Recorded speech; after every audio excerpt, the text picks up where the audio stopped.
La folie du foot est partout. Bienvenue à tous ceux qui se demandent mais c'est qui ce mec? Et vous inquiétez pas, bientôt vous serez des fidèles suiveurs de la chaîne. Et puis bon retour à tous les autres. Donc en fait déjà Lyon, en fait j'aime ce qu'ils sont en train de faire, mais c'est un réveil tardif. Le réveil tardif des Lyonnais parce qu'en ce moment ils sont en train de s'arracher pour gagner les matchs. Et tu sais, tu vois qu'ils sont dans une dynamique de victoire et il y a quelque chose qui les pousse, cette envie d'aller en Ligue des Champions. Et c'est en fait le championnat français, c'est un championnat qui depuis des années, c'est pas le plus beau, c'est pas le plus emballant, c'est pas celui qui te fait le plus kiffer. Mais quand c'est vers la fin et qu'il y a des enjeux comme ça, t'as toujours des belles choses que tu peux voir sur les terrains. Et aujourd'hui, en fait, on voit que la course au titre, je l'avais déjà dit, Lille, Lille, ils sont champions, ils font match nul, mais voilà quoi. C'est juste que Paris, là, ils se rendent compte encore une fois qu'ils ont perdu contre Rennes le titre quoi. Quand ils se sont fait rejoindre pour des trucs bidons alors que c'est une équipe, t'es meilleur qu'elle normalement.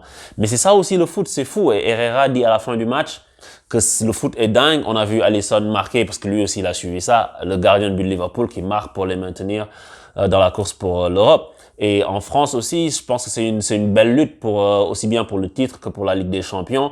Et ça montre que Paris, c'est eux qui ont laissé filer. C'est vraiment qui ont laissé filer le championnat et c'était à cause du début de championnat qui n'était pas bon. Et Paris a été coupable de penser qu'il avait le temps. Et même moi, je m'inclus dedans parce que quand la saison avait commencé et quand on perdait des matchs, je disais, ben, de toute façon, on est tellement au-dessus que anyways, on va rattraper ça, tu vois. Mais j'avais occulté le côté, et je le dis tout le temps en plus, mais tu sais, comme quoi moi-même, je suis humain, tu vois. J'avais occulté le côté où si t'es pas dans une bonne dynamique, c'est compliqué. Parce que souviens-toi de la saison quand Paris, ils réussissent à gagner leur premier match, je pense, c'était contre Reims ou quelque chose comme ça, avec un but de Draxler à la 90e minute, qui sont tous éreintés, alors que c'était juste le début du championnat, qui perdent contre Lens, des machins. C'était une saison compliquée. C'était une saison compliquée. Et maintenant, ce qu'il faut aller chercher, c'est la coupe, quoi. Il faut aller chercher la Coupe de France contre Monaco la semaine prochaine. Je pense que Paris peut s'en vouloir, mais je pense que c'est une claque qui permet de se réveiller. Parce que Lille, je pense que si Paris avait gagné contre Rennes, là, ils auraient peut-être gagné. Ben après, avec des si, je sais ce qu'on dit, mais Lille qui fait match nul, qui n'aura aucune incidence de toute façon, parce que voilà quoi, c'est le dernier match qu'ils jouent contre Angers, Paris va jouer contre Brest. C'est plus, à mon avis, si les choses risquent de shifter, c'est entre Lyon et Monaco. Et Lyon et Monaco, je vais en parler tout à l'heure, je vais juste terminer sur le PSG. Je voulais dire que aujourd'hui j'ai vu un PSG qui a maîtrisé son sujet et qui était vraiment casual et il n'y avait pas vraiment d'opposition avec ce Reims-là, mais Reims était diminué dès le début avec ce penalty et puis carton rouge. Je trouve que le carton rouge était vraiment sévère. C'était pas nécessaire de mettre un carton rouge, mais tu vois, ça c'est encore une fois, c'est la VAR, tu vois. Et la VAR, je voulais en parler, j'avais oublié d'en parler lors de ma précédente vidéo quand je dis que en Italie, la course est serrée aussi pour la Ligue des Champions, mais tu vois, la VAR, ce qu'elle a fait avec le match Juve-Inter, c'était du n'importe quoi. Et aujourd'hui, la VAR a enlevé la sensibilité que les gens ont en regardant le football. La VAR a enlevé le côté intentionnalité d'une faute. La VAR a enlevé le côté humain du jeu. Et c'est vraiment pernicieux. Et les gens se disent le football est mort, la Super League c'était la mort du foot. Mais la mort du foot, elle est lente, elle est rampante depuis plusieurs années et la VAR est un élément de ça. Des hors-jeu en bout d'angle. C'est pas le football, Cavani le disait la dernière fois. Mais donc pour dire que Paris a maîtrisé son sujet, c'est vraiment baladé. Penalty de Neymar, il tire, tu peux pas arrêter ça. C'est pas le plus beau penalty, il y a rien à faire. Mbappé qui marque et puis Marquinhos de la tête. Ça, c'est un capitaine, c'est un bonhomme. C'est vraiment un bonhomme. Et une des belles choses de la saison du PSG, à part le beau parcours en Ligue des Champions, bon, qui s'est mal terminé, mais le beau parcours en Ligue des Champions, ce que j'ai noté de très très positif, c'est l'émergence du leader Marquinhos cette année.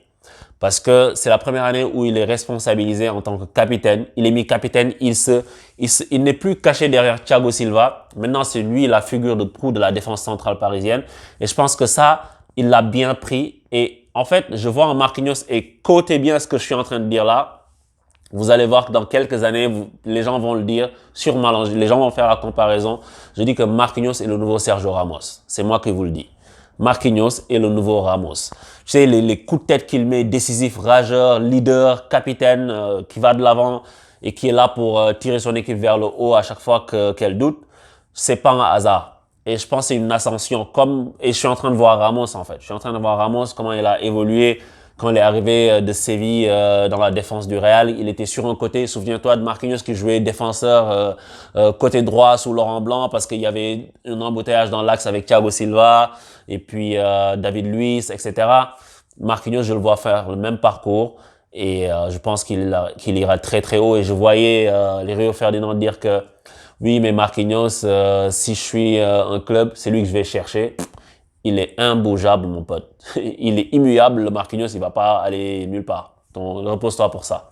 Donc, c'est ça que j'ai retenu de positif de la saison du PSG. Et puis, le fait que le club soit passé soit passé dans un nouveau palier. Il est plus respecté, il est vu comme un grand club en Europe, à part les haineux qu'on connaît, hein.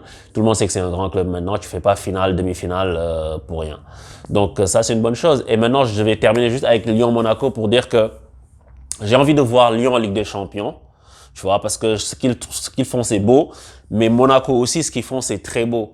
Tu vois, et Monaco, c'est parce que c'est un club qui n'est pas beaucoup suivi, qui tombe souvent dans l'anonymat, parce que tu sais, on blague souvent, on dit que les ultras monégasques, c'est des mecs avec des pulls roulés sur le cou, attachés, tu vois, le genre de gars avec la petite frange qui dépasse, ils ont un yacht et tout.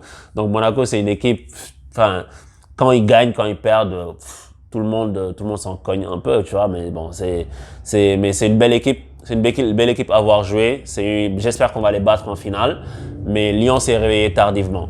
Et c'est pour ça que je dis que le réveil lyonnais tardif, Lyon s'est réveillé tardivement parce que c'est le match qu'ils ont perdu contre Lille. C'est ce match-là qui fait non seulement la place en Ligue des Champions, mais aussi le titre pour le PSG du coup. Parce que Lille gagne 3 points précieux dans la course au titre. Et Lyon a perdu ce jour-là 3 points précieux dans la course à la Ligue des Champions. C'est aussi simple que ça.